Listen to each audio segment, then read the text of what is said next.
Hello students, after a 1 month gap, now we are going to start with chapter 4, your English textbook with chapter 4, that is the Battle of Mulan. But I am thinking that you people are worried about chapter 2 and 3 and the two poems that are given between those chapters. So don't worry about that. We will discuss it between the syllabus of unit 2. Okay, so don't worry about it, I will complete it thoroughly. So without wasting time, just move ahead to the chapters. So that is, the chapter name is the Battle of Mulan. Here Mulan is not the name of any country or any city. This is the name of a lady, okay, who fought in the battle bravely and saves his country. So come to the chapter and then we will get the idea of the chapter. How did she got the rank in army, and how did she fought with the enemies and get rid get rid of her country from their enemies. So going further, let's start the chapter. It is 5th century of the Common Era. In northern China, China has been attacked by foreigners. It is the 5th century of the Common Era. Here Common Era means Jesus Christ के जन्म से पहले जो होता है उसको हम BC बोलते हैं, बिफोर क्राइस्ट. ओके, और जो जीसस क्राइस्ट के जन्म के बाद वो स्टार्ट होता है, जो ईरा स्टार्ट होता है, सेंचुरी स्टार्ट होती है, that is called common era और एडी. सो हम एडी की बात कर रहे हैं. इट मीन्स कि हम 500 ईयर्स की बात कर रहे हैं. इट मीन्स कि हम 1500 ईयर्स बिफोर की बात कर रहे हैं. ओके, मतलब आज से 1500 साल पहले की लगभग की बात कर रहे हैं. तो कह रहा है it is the 5th century of the common era in northern China. Northern China में, ठीक है, नॉर्दर्न मतलब डायरेक्शन होता है नॉर्थ के डायरेक्शन में जो चाइना का पार्ट है उसकी बात कर रहे हैं. उसमें China has been attacked by foreigners. तो 5th सेंचुरी के जो कॉमन ईरा का 5th सेंचुरी है, उसकी जो नॉर्दर्न चाइना, उसमें जो नॉर्दर्न चाइना है वो जो है वो फॉरेनर्स बहुत ज़्यादा वहाँ पर अटैक कर रहे थे. फॉरेनर जो हो रहा है वहाँ बहुत ज़्यादा अटैक किया जाता था. सो वहाँ का जो राजा है वो काफ़ी ज़्यादा मतलब चिंतित हो जाता है, परेशान हो जाता है. ठीक है. So he said, here he is saying that these barbarous people live in tents and herd horses. They know nothing of Chinese art and learning. They will ruin our country. I want every Chinese person to be armed and to fight for the nation. Reach out to every village and town with the orders that every family must send one man to fight the Tartars. Okay, Tartars जो है यहाँ पर enemy है, enemy, और जो उनकी country है, जो भी उनका एरिया है, उस एरिया का नाम है टाटर. ठीक है, टाटर एक एरिया है, कंट्री है जो चाइना पे अटैक कर रही है, नॉर्दर्न चाइना पे अटैक कर रही है. तो वही कह रहे हैं this barbarous people live in tents. ये जो मतलब निर्दयी लोग हैं, क्रूअल लोग हैं, क्रूअल पर्सन है, जो टाटर्स के लोग हैं, बहुत ज़्यादा निर्दयी हैं, किसी को भी मत सोचते नहीं है, मार देते हैं बच्चे बूढ़े सबको. तो वही कह रहा है दिस बारबरस पीपल, ये जो क्रूअल पर्सनस हैं, लोग हैं जो टेंट्स में रहते हैं और घोड़ों के साथ झुंड में रहते हैं. ठीक है, मतलब एक लुटेरे टाइप के हैं, ये लुटेरे हैं. ठीक है, जो झुंड में रहते हैं, टेंट्स में रहते हैं, घोड़ों के साथ झुंड में चलते हैं. ठीक है, they know nothing of Chinese art. ये चाइनीज़ आर्ट के चाइनीज़ कला के बारे में कुछ नहीं जानते हैं, लर्निंग, और ना ही चाइनीज़ कला और जो उसकी मतलब सीख है, जो इनकी नॉलेज है उसके बारे में बिल्कुल कुछ नहीं जानते. They will ruin our country. वे हमारे कंट्री को, हमारे देश को बर्बाद कर देंगे. I want every Chinese person to be armed. मैं चाहता हूँ कि हर एक चाइनीज़ पर्सन मतलब हथियार उठा ले, and to fight for the nation, और देश के लिए लड़े. Reach out to every village. सारे गांव में जाओ, एंड टाउन्स और शहरों में, कस्बों में जाओ, विद द ऑर्डर्स, इस ऑर्डर्स के साथ that every family must send one man to fight the Tatars, कि हर एक फैमिली को एक आदमी भेजना पड़ेगा अपने फैमिली से कि टर्टल से लड़ने के लिए, मतलब एक मैन चाहिए उनको हर फैमिली से। In one village lives a weaver girl called Mulan, ठीक है। एक एक गांव में एक वेवर बुनकर रहती है, जिसका लड़की रहती है जिसका नाम मुलान है। सी हैज़ नो मदर और ब्रदर और सिस्टर, उसके ना तो कोई माँ है, ना भाई है, ना बहन है। She lives with her old father, वो अपने बूढ़े पिता के साथ रहती है। She weaves and lives a lonely life, वो बुन मतलब कपड़े बुना करती है और अकेले अपनी ज़िंदगी काटती है। एवरी मैन, अब यहाँ नोटिस लेकर के उनका जो सोल्जर है वो आ चुका है। एवरी मैन, और वो अनाउंसमेंट कर रहा है, every man must join the army or he and his family will be punished. Every man of each family, मतलब सभी घर के जितने भी मेल हैं, मेल पर्सन हैं, जितने भी मर्द हैं, ठीक है, उनको क्या करना है, उनको आर्मी ज्वाइन करनी है, और अदरवाइज उनको और उनकी पूरी फैमिली को पनिश किया जाएगा। Every scroll has your father's name, जितने भी स्क्रॉल मतलब रोलिंग पेपर, जिस पे देखो ये, जिस पे फिगर में ये जिस पे लिखा हुआ ये पढ़ रहा है नोटिस, उसी को बोलते हैं स्क्रॉल, ठीक है, जो जिस पे नोटिस लिखी जाती है। तो वो जो मेटल के, जो सिल्वर मेटल के बनते हैं, अदरवाइज या किसी और मेटल के जो भी मेटल बनते हैं, कभी कभी पेपर पे भी लिखे जाते हैं, कभी उसके बन जाते हैं, सिल्वर पेपर के बन जाते हैं, कभी कपड़ों के बनते हैं, तो जो भी हो, ठीक है। तो जो हर एक स्क्रॉल पे तुम्हारे फादर का नाम लिखा हुआ है। I have no brother and father, अभी एक उसकी कोई नेबर है, वो आई हुई है और बताती है कि तुम्हारे फादर का नेम हर एक स्क्रॉल पे लिखा हुआ है। I have no brother and father, and I have no brother, मेरे पास कोई भाई नहीं है। And father is too feeble, feeble means होता है वीक, कमज़ोर होना, ठीक है। तो my and father is too feeble, ठीक है। पिता जो है, पिताजी बहुत ज़्यादा कमज़ोर हो चुके हैं, इतने ज़्यादा कमज़ोर हो चुके कि वो लड़ाई नहीं कर सकते। एंड ओल्ड, और बूढ़े भी हो चुके हैं। Why can't the king be kind, कि राजा इतने दयालु क्यों नहीं सकते कि बूढ़ों को ना ले जाएं। तो अब जैसा कि ऑर्डर मिल चुका था, तो इसके घर से तो जाना ही था। I will train to ride a horse, मैं अपने आप को ट्रेन करूँगी, मतलब यहाँ अपने आप को करिए कि मैं ट्रेन करूँगी अपने आप को घोड़े, मतलब घोड़े पे चलना, सवारी करना। I will by A bridal, मैं एक ब्राइडल, ब्राइडल होता है मतलब जो लगाम होती है घोड़ों की, लगाम, लगाम मैं खरीदूँगी। And I will dress as a man, और मैं एक आदमी की तरह से ड्रेस पहन लूँगी।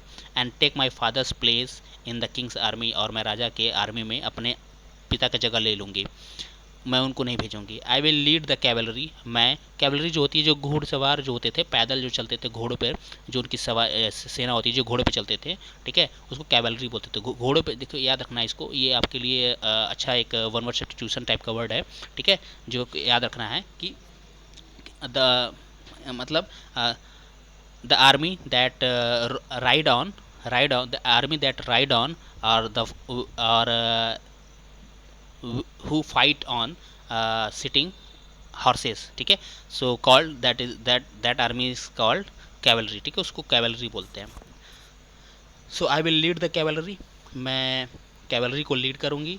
And ride like the wind, और मैं हवा की तरह से उसको, घोड़ों को भगाऊंगी।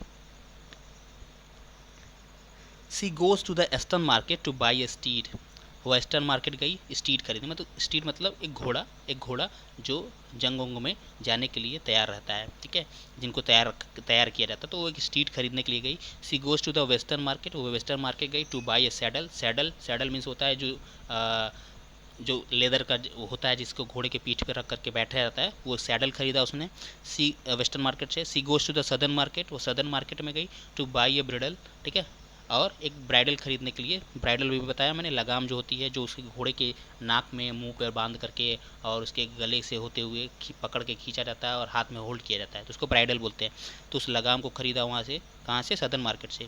She goes to the northern market, वो नादर्न मार्केट पे गई to buy a long whip, whip जो होती है चाबुक, जिसको बोलते हैं चाबुक, ठीक है, तो उसने एक लंबा चाबुक खरीदा, कहाँ से, नॉर्दर्न मार्केट से। मतलब ये सारी चीज़ें वो अलग अलग मार्केट से इसलिए खरीद रही है ताकि किसी को शक ना हो कि वो क्या करने वाली है उसका। आफ्टर ए लॉन्ग जर्नी, एक लंबे यात्रा के बाद, Mulan reaches the army camp at the yellow river Huang He, Mulan जो है आर्मी कैंप पे पहुंच गई, जो कि एलो रिवर हुआंग हे के पास था, मतलब उस नाम का है, उसका एलो रिवर का नाम है Huang He. No one recognizes her as a women, किसी ने उसे पहचाना नहीं एज ए वुमेन, मतलब उसको किसी को ये शक नहीं हुआ कि वो एक औरत है, लेडी है। एट डॉन, भोर में, दे लीव द हुआंग हे, उन्होंने हुआंग हे छोड़ दिया, रात में रुके और भोर में उस जगह छोड़ दी हुआंगी को। They reach black mountain in यान बाय डस्क, ठीक है। और जो डस्क जो होता है शाम, ठीक है, शाम होना, शाम का जो समय होता है उसको डस्क बोलते हैं, ठीक है। तो वो डस्क तक, मतलब शाम होने तक वो वहाँ पहुँच गए ब्लैक माउंटेन पे। The Chinese fight to the Tatars, fight the Tatars, Chinese जो है टाटर से खूब बहादुरी से लड़े।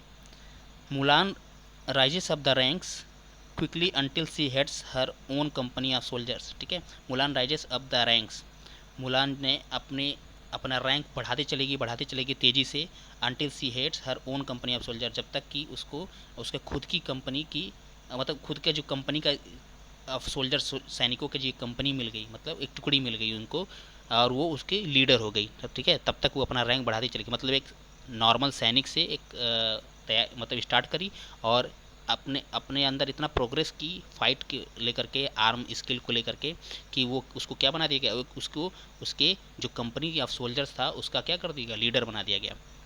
Most enlightened one, this commander has not lost a single man, so his soldiers are fiercely loyal yet fearless in battle.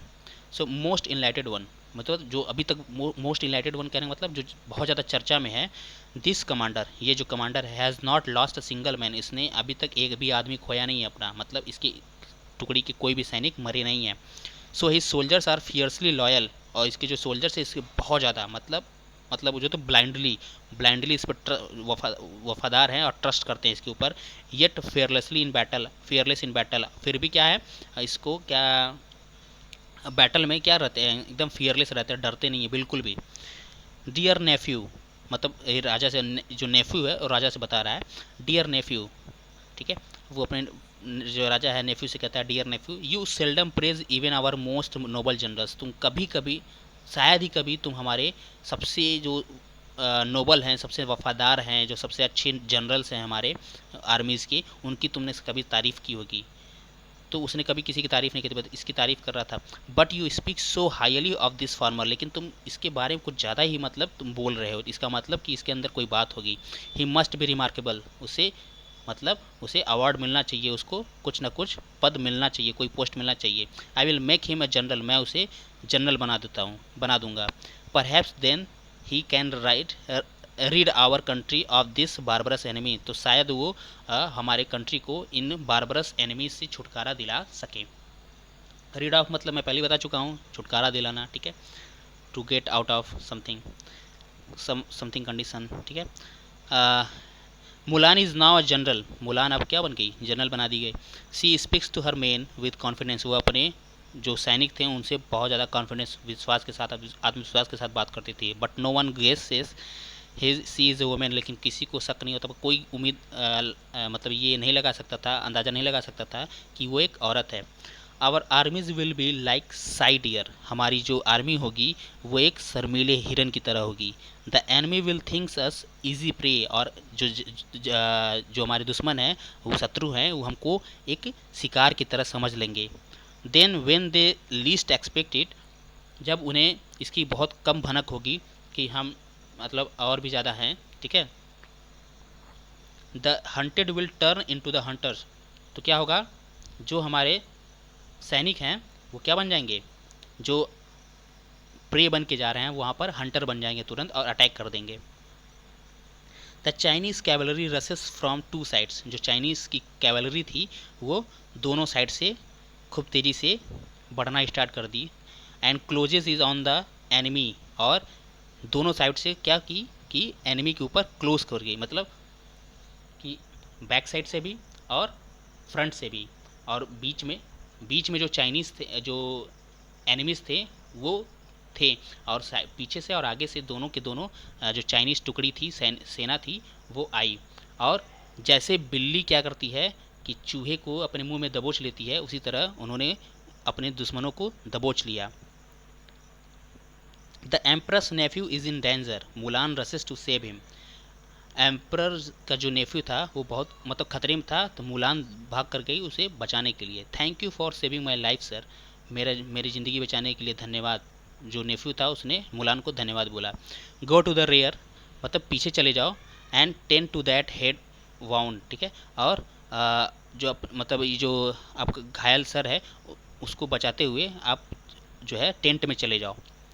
Mulan is in tears seeing the, अब इसके बाद शॉर्ट में है, शॉर्ट स्टोरी ली गई है, पूरा एक्सप्लेनेशन नहीं है।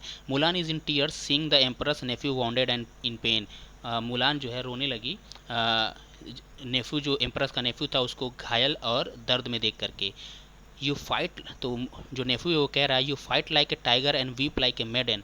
तुम मतलब एक चीते की तरह से लड़ी और एक औरत की तरह से रो रही हो। सो वहाँ पे ये डिस्क्लोज कर देती है that's because I am a maiden. तो उसने कहा कि ये इसलिए है क्योंकि मैं वाकई में खुद सच में मैं एक औरत हूँ। I will keep your secret safely, मैं तुम्हारे ये वो प्रॉमिस करता है कि मैं तुम्हारा ये जो सीक्रेट है उसको सेफ रखूँगा, किसी को पता नहीं चलेगा। डियरेस्ट जनरल, जनरल कह के जनरल को एडमायर करता है। After the war Mulan steps out to greet her fellow soldiers as they celebrate their hard earned victory over the Tatars. After the war, युद्ध के बाद Mulan steps out to greet her fellow soldiers. Mulan ने आगे बढ़ करके उन सबका अभिनंदन किया, मतलब सबको इनविटेशन दिया डिनर उनर पे, एंड सबको क्या किया, and they celebrate their hard earned, मतलब बहुत ज़्यादा कठिन परिश्रम करके उन्होंने ये जो जीत पाई थी टाटर्स के ऊपर उसका सेलिब्रेशन कर रहे थे। सो सबको अब पता चल गया है कि वो एक लेडी है। We have been together for 12 long years, हम आपके साथ 12 महीने लगभग लंबे समय तक रहें। But we never thought that you are a maiden, लेकिन हमने कभी उम्मीद नहीं करी कि हमने नहीं सोचा कि आप एक औरत हैं, लेडी हैं। The officer who was the emperor's nephew marries Mulan, जो ऑफिसर था जो नेफ्यू था एम्पर का, उसने मुलान से शादी कर ली। Day life happily ever after, अब वे मतलब उसके बाद पूरी ज़िंदगी खुशी से रहने लगे। वन मस्ट, अब यहाँ पे कोई है उसका जो एम्पर है वो कह रहा है one must remember that A women holds up half the sky above अस, कि सब मतलब सबको ये याद रखना चाहिए कि जो एक औरत है वो हमारे ऊपर के जो आसमान है उसका आधा आसमान ये जो औरत है वो खुद अपने हाथों में रखती है, ठीक है। मतलब औरत को कम नहीं समझना चाहिए, she can do anything, okay, like a man. So with this we end this story. I hope you have enjoyed it, and one thing more, do the exercises that you can do on your own, okay, and don't worry about the other exercises. I will give the solution of each and every exercises, but firstly you have to attend on your own, then whatever answers I will provide you, you have to check your answer with that, okay. So with this, thank you, bye bye, take care.